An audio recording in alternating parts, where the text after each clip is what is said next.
For those of you not on Twitter for fandom-related activities, the changes that have been implemented since Mr. Elongated Muskrat took over in October 2022, and the absolute yikes fest that is Twitter Blue has caused complete havoc in the fandom sphere, and has left many fans wondering what social media platform alternatives they can use for keeping on top of the latest fan works and news happening in their fan community spaces. Lots of fan artists in particular, who've already been badgered enough by the AI art debacle still happening, have been trying to figure out where best to post and promote their work. Instagram is not the most fandom friendly. It can feel more like a shopping app sometimes, and its algorithm and interface can be a mess for fan artists both aspiring and veteran, not to mention the fact that it can be hard to find content you really want to see. Tumblr is seen as kind of outdated and is primarily used by the people who never really left it once the NSFW ban occurred, which absolutely crippled the platform. And while it is still pretty popular amongst fans, it's still essentially its own hellish pocket dimension, and I say that lovingly. TikTok can be fun, but the fandom culture there can be yikes if you deviate from what isn't acceptable to the masses, which tend to skew more on the younger side. Not to mention it's easy to fall into detrimental rabbit holes or suck up misinformation thanks to how the algorithm works. Discord is great for small communities, but it's difficult to find those communities unless you already know someone inside. And the interface isn't exactly the most intuitive. Facebook? DeviantArt?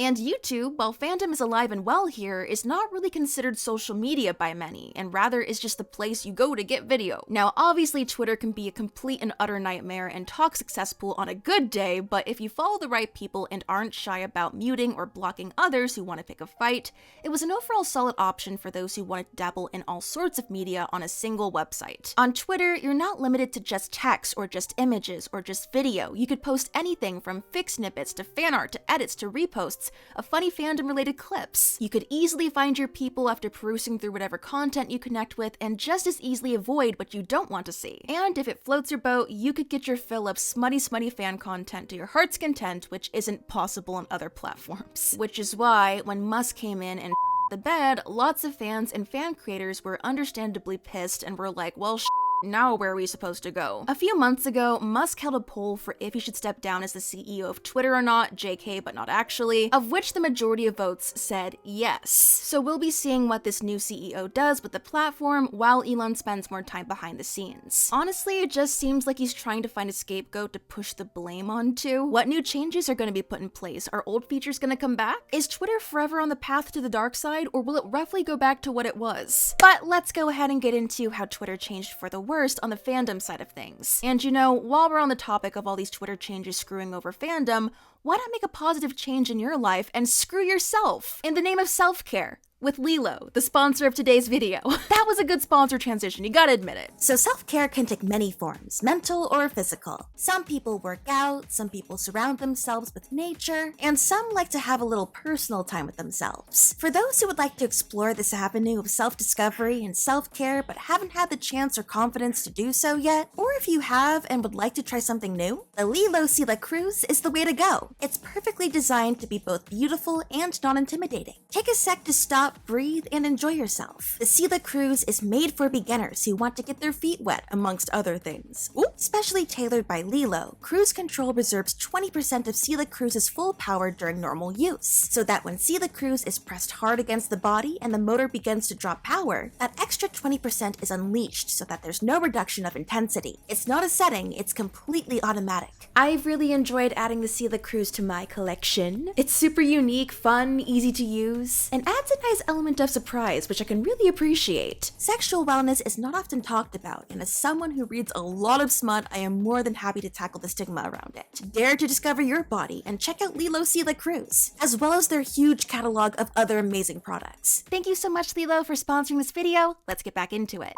No more fandom bots. So a big feature on Twitter was the use of bots to do anything from turn funny interactions into Ace Attorney memes, to posting cute pictures or memorable quotes from shows or movies at scheduled intervals. The latter was very popular in fan spaces, with accounts like Tiny Wei Ying that would post pictures of the character Wei Wuxian in his chibi form every hour. Well, guess who can't see Wei Ying's adorable chibi face pop up on my timeline anymore? And guess what happened to the Ace Attorney bots? In order to access the Twitter API, the software used to create bots either has to pay for the small tier package, or be extremely limited in the number of of tweets bots could send out, not to mention any changes to the API could break the bot's functionality. So cute fandom bots are no longer accessible and are way too expensive to maintain.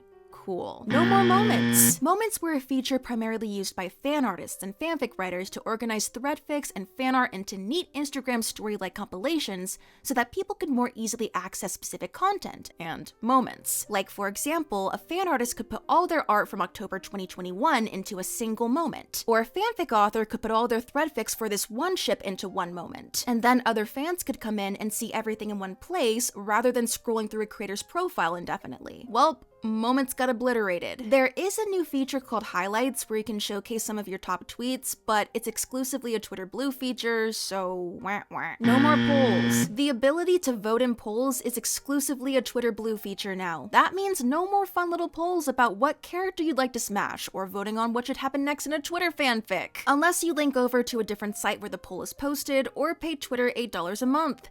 Peachy. It's weird though, because this change was supposed to have already happened like a month ago, but people can still actually vote on polls despite not being subscribed to Twitter Blue, so maybe it just hasn't been implemented yet? Twitter is just falling apart at the seams. Yeah, that's what happens when your staff is cut to smithereens. Notifications, threads, mentions keep breaking across the board. People can't send things, their bookmarks are getting messed up. You want to reply to the tweet your friend just sent out? Too bad, you won't know they posted anything until 2 weeks later. The blue checkmark over fan creators. Yeah, so Twitter Blue accounts, aka the people with blue checkmarks, aka the people who pay to use Twitter unless they're super famous, are now being prioritized in For You page recommendations as well as replies. So instead of seeing stuff that would actually be relevant to your interests, i.e. art of your favorite characters, you're instead bombarded with a bunch of posts primarily by Twitter Blue accounts, and even after the algorithm catches on to stuff you'd perhaps like to see, Twitter Blue still gets priority, and the bulk of people who are on Twitter Blue and pay for it,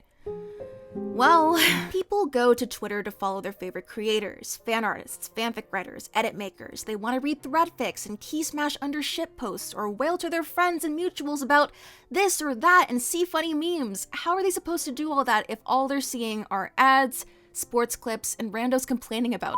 In regards to the blue checkmarks, pretty much everything has already been said about them that needs to be said about how dumb they are. Some fans legit are just biting the bullet and paying the $8 subscription to Twitter Blue so their voices aren't buried, or they just want fandom clout for whatever that's worth. But what really sucks is that artists who are worried about reach and, you know, making a living and you need engagement to do that, are seriously getting screwed over because their work just isn't being pushed out there unless they buy Twitter Blue. But then if they buy the subscription and get the blue checkmark, they risk getting mass blocked by fans who are against Twitter Blue and immediately siphon out anyone with a blue checkmark. It's gotten to the point where people will actually be able to hide the fact that they have checkmarks now because of how bad everyone who has them is getting roasted for it. Which wasn't the whole point of Elon pushing the checkmark so hard was that no, everyone could have checkmarks, everyone could be verified and have a blue little check next to their name. Yay! And the fact that that now needs to be hidden or you face online ire but you're still paying for Twitter Blue is...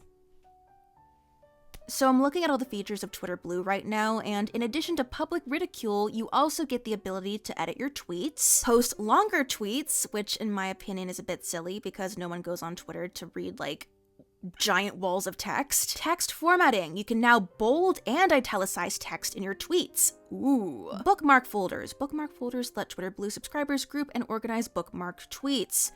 Fun. Undo tweet. Undo tweet gives you the option to retract a tweet after you send it, but before it's visible to others on Twitter. And SMS two-factor authentication. Oh, right. Yeah, so in order to protect your account and get extra security, you have to pay for that.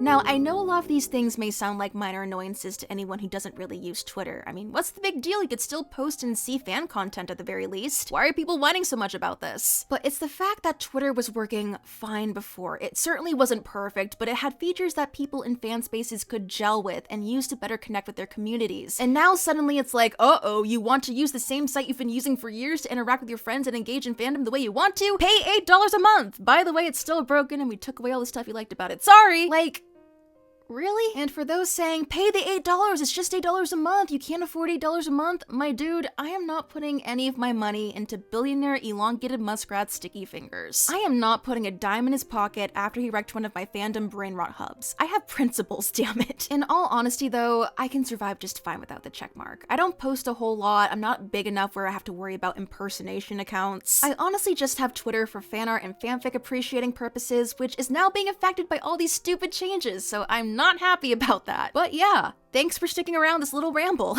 If you're on Twitter, how have these changes affected you? If you're a creator on Twitter, then what's your plan? And if you made it to the very end of this video, why not drop a cursed Elon Musk fanfic idea in the comments? Just give me something unhinged. Thank you again so much for watching, and I will see you in my next video. Bye! 안녕.